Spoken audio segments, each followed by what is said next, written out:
Alright guys, May here with another quick video. Today I wanted to show you my Cortez Arts and Crafts Supply set.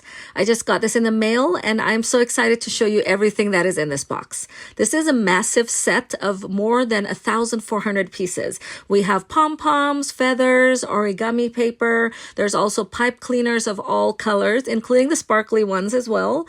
We also have popsicle sticks, some googly eyes, as well as all kinds of different beads. I love that it comes with the storage box to keep everything all in one place. The storage box has some shelves on the top with little compartments, as well as the main storage area at the bottom. The lid can go all the way down, and then when we close the lid, there is also a latch that can help secure the supplies in place so it doesn't accidentally open.